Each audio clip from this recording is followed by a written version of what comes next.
आप सभी का आज के इस वीडियो में हार्दिक स्वागत है। साथियों, आज के इस वीडियो में हम सीखने जा रहे हैं इंग्लिश ग्रामर का यह दूसरा पार्ट है, जिसमें हमने इसके पहले वाले वीडियो में बात किए थे कि आगामी जो वीडियो होगा हमारा वो पार्ट ऑफ स्पीच का होगा। पार्ट ऑफ स्पीच यह जो हमारे सेंटेंस में जो हमारे वर्ड आते हैं उसी से संबंधित है। अंग्रेजी ग्रामर में जब तक हमको बेसिक नॉलेज नहीं होगा तो ना ही हम अंग्रेजी को बोल सकते हैं, ना ही हम अंग्रेजी को पढ़ सकते हैं, ना ही हम अंग्रेजी को लिख सकते हैं। इसके पहले हमने ग्रामर का सामान्य सा परिचय देखा था। उसके बाद यह दूसरा वीडियो है पार्ट ऑफ स्पीच, जिसे हम हिंदी में शब्द भेद कहते हैं। चलिए अब हम इसको क्रमशः समझते हैं। पार्ट ऑफ स्पीच में आप देखते हैं तो इसके जो भेद हैं वो मुख्य रूप से 8 हैं। और पहला है नाउन, जिसे हम हिंदी में संज्ञा कहते हैं। दूसरा है प्रोनाउन, जिसे हम सर्वनाम कहते हैं। तीसरा है एडजेक्टिव, जिसे हम हिंदी में विशेषण कहते हैं। और चौथा है वर्ब, जिसे हम हिंदी में क्रिया कहते हैं। पांचवा है एडवर्ब, जिसे हम हिंदी में क्रिया विशेषण कहते हैं। छठवां है प्रीपोजिशन, जिसे हम संबंध सूचक कहते हैं। और सातवां है कंजक्शन, जिसे हम संयोजक कहते हैं हिंदी में। और आठवां है इंटरजेक्शन, जिसे हम हिंदी में विस्मय आदि बोधक अव्यय कहते हैं। अब हम इनको एक एक कर और इनकी बेसिक जानकारी, चाहे नाउन की हो, चाहे प्रोनाउन की हो, चाहे एडजेक्टिव की हो, चाहे वर्ब की हो, चाहे एडवर्ब की हो, चाहे प्रीपोजिशन की हो, चाहे कंजक्शन की हो, चाहे इंटरजेक्शन की हो, इनकी हम बेसिक डिटेल पढ़ेंगे।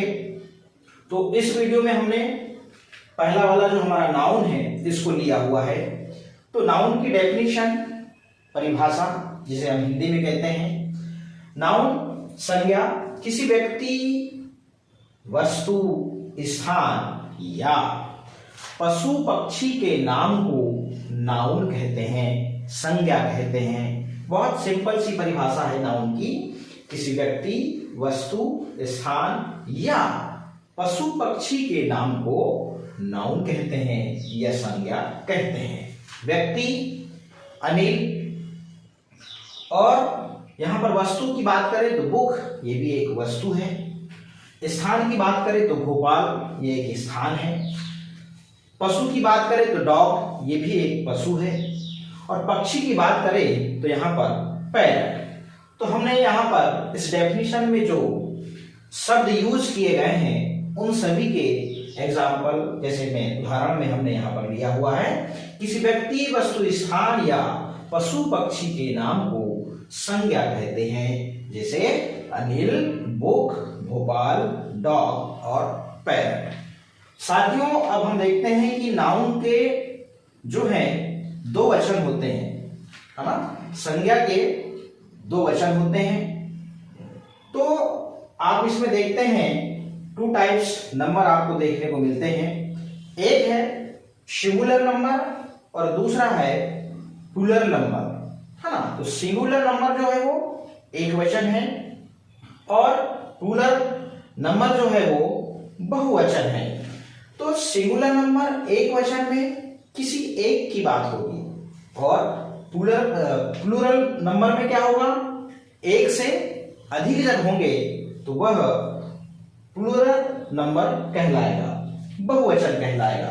तो एक वचन में एक ही की बात होगी और बहुवचन में जब एक से ज्यादा हो जाए तो वो बहुत कहलाते हैं, इसलिए उसका जो नाम है वो बहुवचन हिंदी में कहा जाता है। तो यहाँ पर 2 टाइप्स आपको नंबर देखने मिले नाउन में, एक सिंगुलर और दूसरा प्लूरल, है ना, जिसको हम बहुवचन कहते हैं। अब बात की है वचन की, नंबर की। और नाउन के 4 क्या होते हैं, जेंडर होते हैं, लिंग होते हैं। संज्ञा के में भी 4 लिंग होते हैं, नाउन में 4 जेंडर होते हैं। वो कौन कौन से? मैस्कुलिन जेंडर जिसे हम पुल्लिंग कहते हैं, और फेमिनिन जेंडर जिसे हम स्त्रीलिंग कहते हैं, और कॉमन जेंडर जिसे हम उभयलिंग कहते हैं, और न्यूट्रल जेंडर जिसे हम नपुंसकलिंग कहते हैं। तो पुल्लिंग जैसे मान लो पुरुष हो गया, और फेमिनिन जेंडर ये महिला हो गई। और अब बात आती है कि कॉमन जेंडर क्या है, जैसे डॉक्टर हुआ, जैसे टीचर हुआ, जैसे बेबी हुआ। ये जो शब्द है ये कॉमन जेंडर के अंतर्गत आते हैं। और न्यूट्रल जेंडर में जैसे निर्जीव आ जाती है, क्या जाते हैं, निर्जीव वस्तुओं का नाम यहां पर आ जाए तो जैसे टेबल हुआ, कुर्सी हुआ, है ना, या ये बोर्ड मान लीजिए, ये क्या है, न्यूट्रल जेंडर है ना। तो ये मेरे को लगता है कि आपको अच्छे से समझ में आ गया होगा। जिसे हम मैस्कुलिन जेंडर को पुल्लिंग कहते हैं, फेमिनिन जेंडर को हम स्त्रीलिंग कहते हैं, और कॉमन जेंडर को हम उभयलिंग कहते हैं, और न्यूट्रल जेंडर को हम नपुंसकलिंग कहते हैं। प्यारे बच्चों, आज के इस वीडियो में हमने पार्ट ऑफ स्पीच में शब्द भेद देखा। ये 8 होते हैं। पहला noun, pronoun, adjective, verb, adverb, preposition, conjunction और इंटरजेक्शन। तो आगे के वीडियो में हम प्रोनाउन, एडजेक्टिव पर बात करेंगे, और यदि स्पेस रहा तो हम वर्ब को भी कवर करने की कोशिश करेंगे। इस प्रकार आज के इस वीडियो में हमने पार्ट ऑफ स्पीच मतलब शब्द के भेद कितने प्रकार के होते हैं, 8 प्रकार के, इनको हमने जाना। और नाउन की डेफिनेशन, परिभाषा, एग्जाम्पल, और नाउन के नंबर और नाउन के जेंडर भी हमने जाना। तो नंबर 2 टाइप्स होते हैं, और जेंडर जो है 4 टाइप्स होते हैं। इस प्रकार आज के इस वीडियो में हमने पार्ट ऑफ स्पीच में नाउन के बारे में बेसिक जानकारी सीखी। आगे के वीडियो में आपको प्रोनाउन, एडजेक्टिव और वर्ब के बारे में सीखने मिलेगा।